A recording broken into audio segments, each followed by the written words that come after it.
Apocalypse. For those new to your work, can you talk a little bit about the book, a little bit more of the overview of the story, and some of its central themes? So the book obviously is a story about Olivia Clark, who is a Hollywood producer who has identical twins. So I really went real so I went real far out from my real life. But she basically becomes a doomsday prepper, and obviously the book starts when she dies.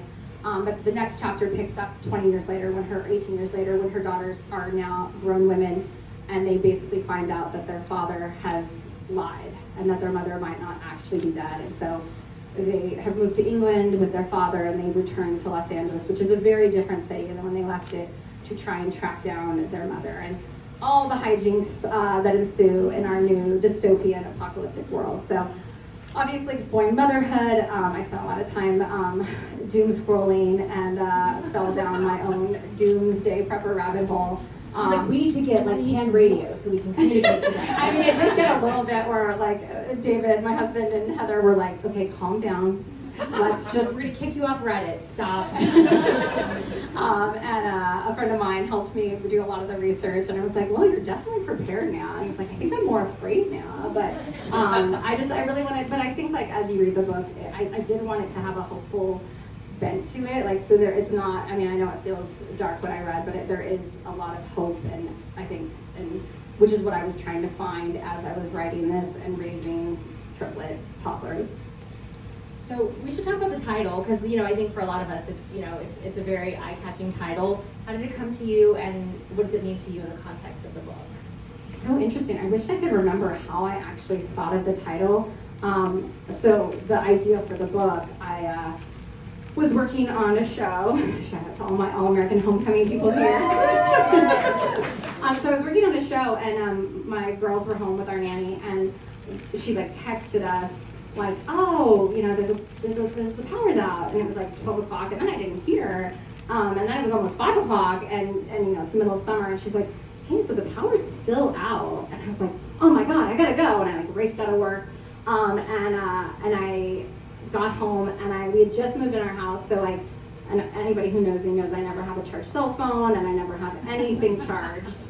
One of my toxic traits, and so like I was like, I didn't have like a computer, I didn't have a phone, no candles or anything, and the girls, it's really hot, I put them to bed, and then like all I'm listening to is like the coyotes howl at night, and like my husband was away working, so like I just like, it was such a scary night, like what if something bad happened? And so like then like when I got the idea that like the mom would die, I couldn't actually even think about, I think it was like 8 months before I even thought about writing the book, or even my agent finally reached out and was like, hey, do you want to write a new book? Like, they still want to publish it, a book, if you want to write one.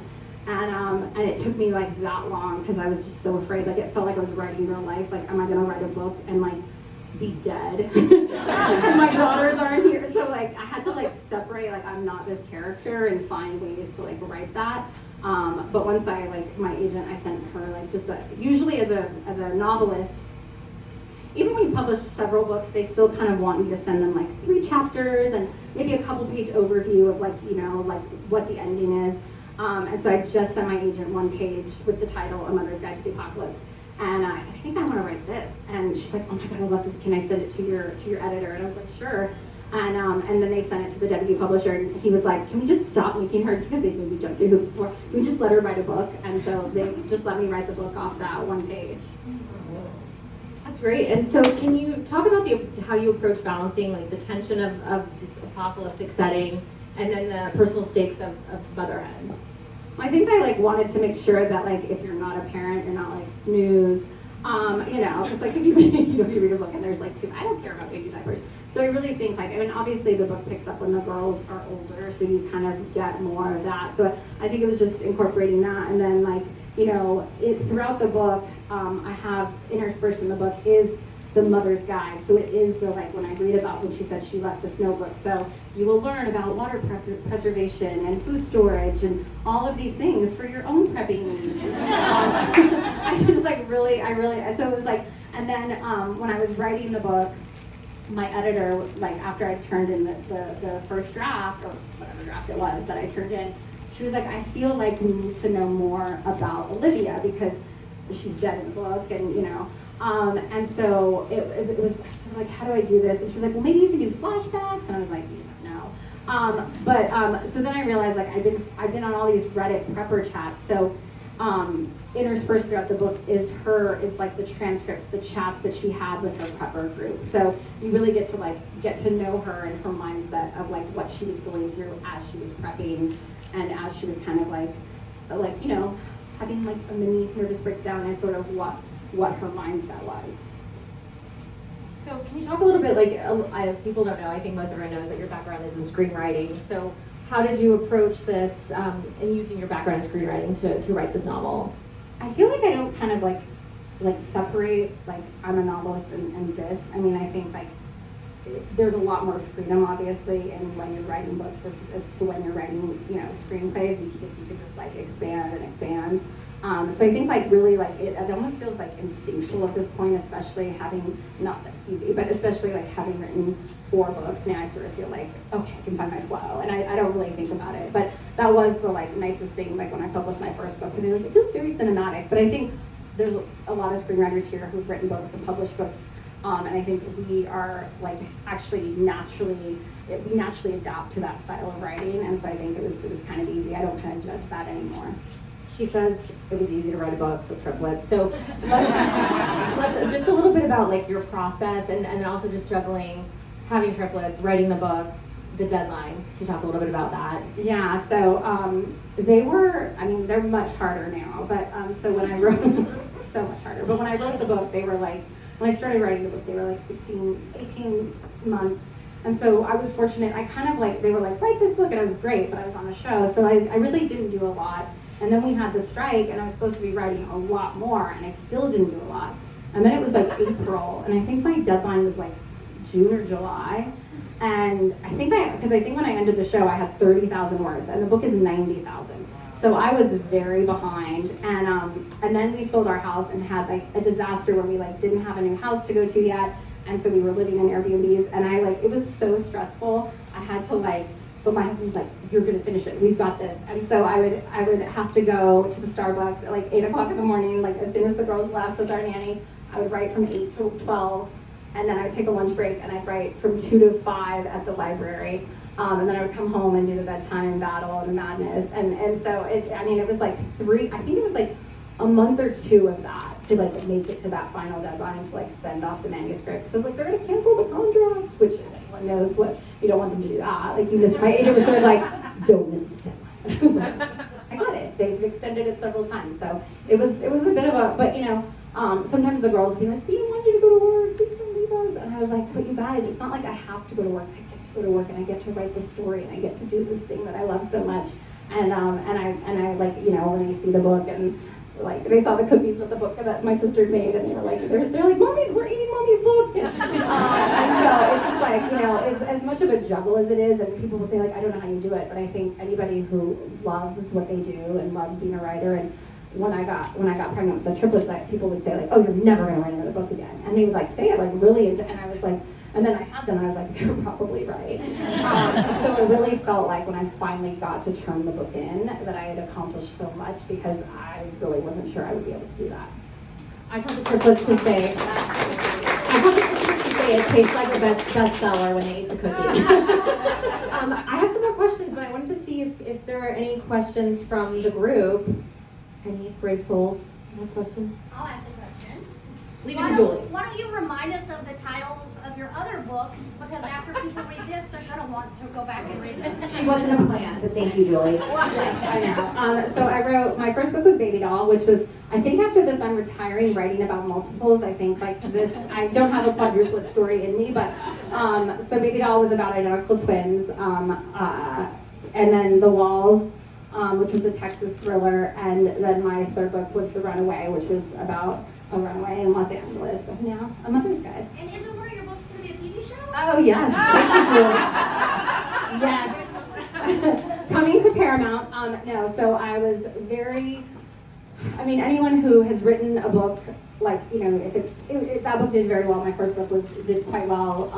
My other two books we won't talk about, but the sales numbers. But that book did really well, and I had like a deal with a big publisher, a big studio, and then another movie came out that and nobody ended up reading my book or my movie, and so I got an email in October from a British production company that said, hey, would you like to option the rights to your book? And I was like, okay. And 7 months later, I was in Spain with Heather on set, watching them film Baby Doll. It's going to be on Paramount Plus in the UK and Ireland, but hopefully it'll still come here. And it stars Alfie Allen from Game of Thrones. And but I just tell people, like, when people are like, oh, you should just reps will say, like, you should write that as a book. And I'm like, yeah, it's just a few short 10 years, and then you can option your work. But I was very glad I did it. It was like just so surreal to like be honest. I've been on set, but to see this work that you've done come to life in such a magical way. Hi. I have a question about your process. So as a TV and screenwriter, I'm guessing you outline.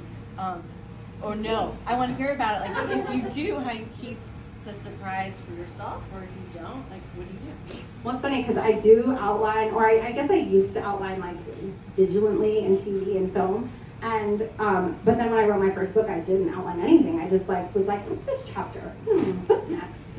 And that's kind of still what my process is. Like, I don't think it's like, I wouldn't recommend it. I think you kind of end up writing stuff that you don't end up using. But for me, that's exactly the reason. It's like the surprise of it, right? Like, you're like, I don't want to be like tied down to like what my outline said. When I wrote my first book, I wrote 90 pages, and I was like, I don't know what this is.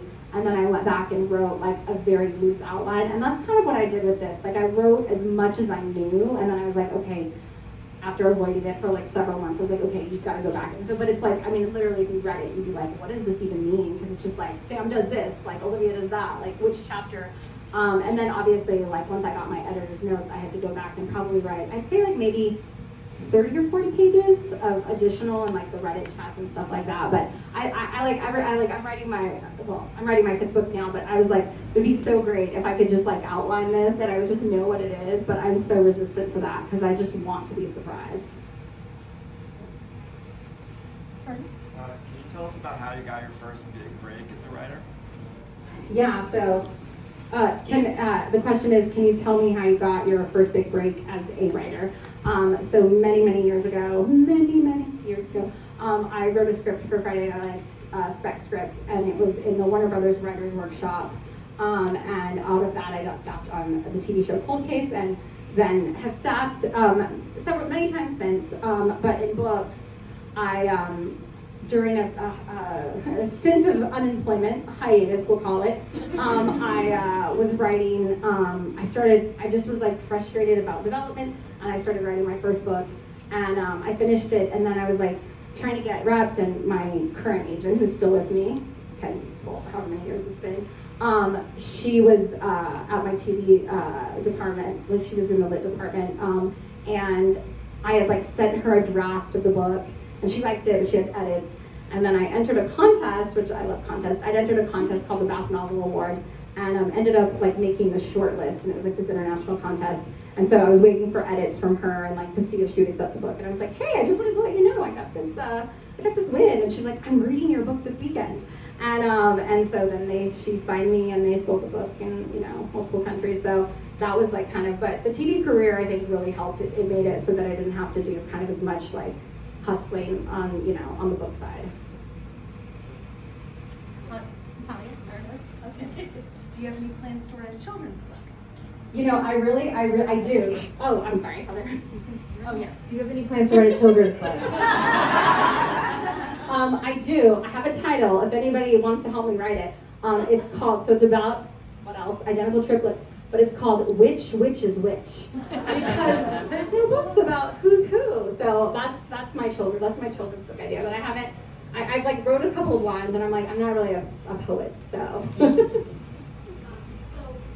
when you're writing a novel, can you picture the TV version or movie as you're writing it? And out of all the books that you've written so far, excluding Baby Doll, because now it's already been done, which book do you wish you could adapt for TV or film? Yeah. So if I like Do I picture it like when I'm writing books, do I picture it as a TV show or movie? Not really, because I feel like I just like don't want the pressure of that in my head. And I kind of want to just like picture the people as like real people that I might know. And I feel like sometimes when I'm writing books, it takes me a while to find the characters, like and who they are and their voices and stuff. So not really. I think it's either this book or The Walls that I would like to see the most. Like The Runaway is probably my hardest book, and I go back and read it, I'm like, and I tried to adapt it, and I'm not. But yeah, I think those two would be the ones that I would pick. So you auctioned it to Paramount UK. You're not participating in its creation, or are you? I'm an executive producer in title only.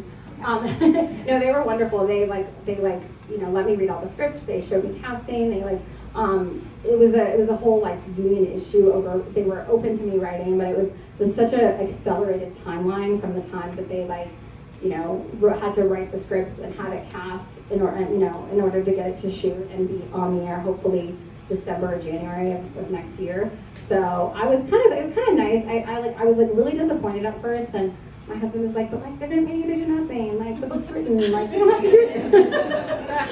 And I was like, but I'm a writer and it's my book and I want it. But I actually ended up thinking it was great because they did make some significant changes from the book into the miniseries. Because it's 6 episodes, so I think I would have had a harder. I love the changes, and I think they were really strong. But I think I would have had a harder time emotionally being like, "You're changing everything." So then just reading it and seeing it, and I think after 10 years, you do have some distance from something that you've written. I don't know if this book I would have as much distance, but for that one, definitely. What was the hardest part to write during this process emotionally? There's something I can't say because it's a spoiler, but I think really it was just like trying to remove myself from the story because it was so similar. We'll talk about like the first couple chapters that I read. Oh right, Heather wants me to talk about how she dismissed it and said I had to start over. She is my development executive. Unpaid development executive. And so she was like, I don't think it's working. Like, there's something, she always says there's something missing. And I was like, oh, that's not a note. But I have a wonderful writer. She'll still be like, I need it tomorrow, and it's like 10 o'clock at night. Read this and tell me what you think in the morning. Am I on the right track? But I have a wonderful friend who's a novelist named Kate Smith, and she reads everything. And I sent it to her, and she's written like thrillers and romance, and she was like, this is reading like women's fiction. Like, it's great if that's what you're writing, but it's not reading like a thriller. And I was like, oh. And that was really like, sometimes you just need someone to read it, and like, it wasn't a huge no. Like, it was just like, until I realized like, I had too much backstory, I had too much about the life of the characters, and so then like, that kind of changed everything. I was able to like just immediately write like the next 30,000 words. Did you know it was going to be from multiple points of view at the beginning? Yeah, I mean, I feel like I kind of cheat because I do that with a lot of my books and writing in multiple characters. I kind of am in awe of someone who can just use one character. I did that in the Runaway, but like I found it really hard because I'm like, I want to know what this person's thinking, and I want to be in this person's point of view. And like, I'd love to write a book in first person, but I just don't think I have the patience for that, like to see what that would be like. I think I tried it in one book and it didn't work. So yeah, I kind of like, I always know, and like that book, I didn't quite know how it was gonna end, and I actually didn't even know in A Mother's Guide, like I didn't even know who the bad guys were, like I knew there were bad guys, but I like had to fill in all of that. But my next book that I'm writing, it's the first time I've ever known an ending to a book. Like before I start writing it. So, but this one, it's sort of like it just finds its way. Yeah. Do you want to talk a little bit about the new book, Georgia? Yes. So it's more of a murder mystery, which I haven't done like more of a classic like mystery. And it's set in the world of professional tennis, where a tennis coach dies at the US Open, and the mystery unfolds over her protege, 16-year-old like tennis phenom, like Coco Gauff is at the heart of it. So it's a real father-daughter story. So I'm really excited. I'm about 25% 5,000 words into that book, so we'll see. It's the first book that, since I've started writing books, that I don't have a contract for, so like nobody's waiting for me to write it.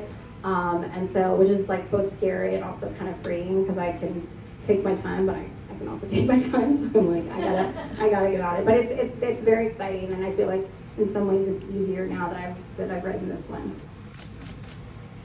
Karen, do you have a name for the tennis book yet? Okay, so I feel like I might have to change it. I can workshop it here.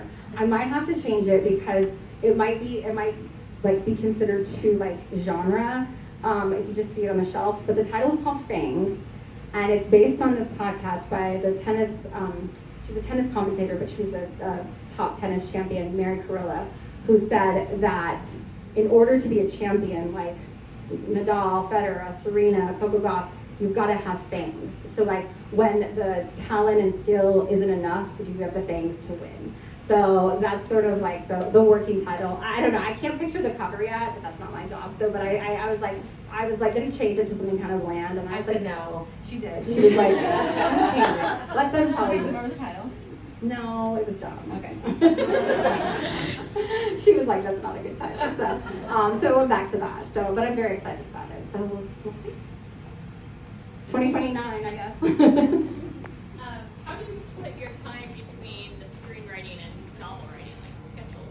I think it kind of like, it's like really what's the most pressing deadline, and then like, it is harder when I don't have any deadlines. So like if like I'm writing a pitch and that's done, and then I could work all the time on the book, but then I'm like also trying to like sell a show or get staffed, and you have to write new material. So I feel like it's like I'm kind of constantly always juggling, and it's not great. I mean, like the multitasking, like what am I working on today? I remember I was writing one book and I kept like putting the name of the character Simone into this book, and then I had to do like a find all to like get rid of that character's name. So it is kind of hard to do both, but I do like it. I like the camaraderie and and the group think of screenwriting, and then like just having something be like mostly all mine.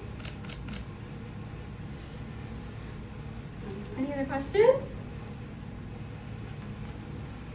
Kind of in between your last book and this book, you had a chance to teach some people to write their first books, because my sister wrote her first book in your class. So what did you learn about writing from teaching people to write their own books? I find it much harder to teach people to write books than I do to write screenplays. But I think some of the core elements of it, your sister was like, she was like such a novice, and I've never been more proud of someone who just like kept showing up, who wasn't like a writer. And I do think everybody has a book in them. Like, I know it seems silly to say that, but I think it's like, if you think you can write a book, like just try it, because I've seen, like over the years teaching screenwriting and like my very brief time teaching novel writing, I've just seen writers like, it's like there is natural talent, but it's also something that you can learn. So I always say like, keep writing. And I think like, it's funny, teaching is, I still love teaching, because I always feel like I become a better writer and I sort of challenge myself. And I always say the writers that I've taught, like, I would have never gotten work if I started at my level when I teach them, because they're always so much better. But it does like make you think more about your own plots and your own characters, and so yeah, it's always really gratifying to see writers who like didn't think they had it in them to do that actually get to like the end of the page. I'll just ask a couple more. If A Mother's Guide was adapted into TV or film, what would you want to keep from the book? That's interesting. I feel like, I mean, just the core relation. I always say that, like, just the core relationships of the sisters and their father, and then there's like a couple of villains in there that I would like want. I think they could be even worse, but I'd want to keep that. But yeah, everything can I? But I think really it's just I think the characters of the sisters is the most important. And then just to that, you say, motherhood is portrayed in very specific ways in fiction, and what's something that you were setting out to do with this book that you wanted to do differently, or you wanted to have people understand? Well, I don't know if I hope I did this, but I feel like in a lot of fiction, motherhood is portrayed as like this like terrible thing, like, oh my God. And like there's like so many books about like just the sacrifice and the like people hating it, and just like even when like we would tell people we were having triplets and be like, I'm so sorry. Like, so I felt like, you know, and I found it like so much more joyous and happy, and like once I got over the news that I was having triplets, embraced the chaos. But I think like I just really wanted a book that was like for especially now in this dark time that we're all kind of living through, and things that are happening around the world and in our country, like where we're feeling scared. I just wanted to be like, hold on to what matters most, and you know, for me that's my children. Okay, so to that, the one last question, and then what's harder, writing a book or having triplets? 1,000% having triplets. I could write 700 books. And like people said, you won't write a book for 5 years. Some people said you'll never write a book after I had the girls, and I was like, at first I was like, oh, that's so rude. Of course I'm gonna write another book. And then I was like, they're right. I'm definitely not writing another book. But it is besides them finishing this book, like not even getting it published. I mean, obviously that's the goal, but just finishing it and like turning it in, that was the proudest I've ever been, because it took so much effort, and from my sister and my husband who couldn't be here because he's working in New York, and all my family, our nanny, my sister from New Mexico who's here, Michelle. Like it just took so much for us to do it, like and it took my husband being like, go to the coffee shop and write, or go, like I know they're crying, but they're fine, they're with me, like go. And so that, yeah, but definitely 100%. Like sometimes I was like, I'd rather be writing, because toddlers are hard. And so, but here we are, and I just am so grateful for everybody for turning out on a very, very hot Saturday. To support it means a lot. And yeah, I just want to say, like, I know it's a really hard time in the business right now, and I think sometimes it can be easy to forget like why we all do this, because we love telling stories and we love being a part of it. And I just want to say that, like, I mean, Hollie was saying it's like this is your life, like with all the people that we know from like over the years, that we're just also grateful you guys came out to celebrate with us, and thank you. We will be signing. Oh, one more question. Yeah. I know you guys have all the best stereotypes of super twin powers. When are you gonna write a book together? When are we gonna write a book together? We actually have 2 features that are, well, I guess 1.5. Yeah. And we've had it for like 3 years. She's an amazing writer. She just has to find her focus, and her determination to finish it. Yeah. So one day, like we just keep saying one day. I've just shamed her in front of the whole room. Yeah. So we got Now you're all gonna hold me accountable. but I'll be signing books, and Oh, and then we're all going to Laurel Tavern after, just down the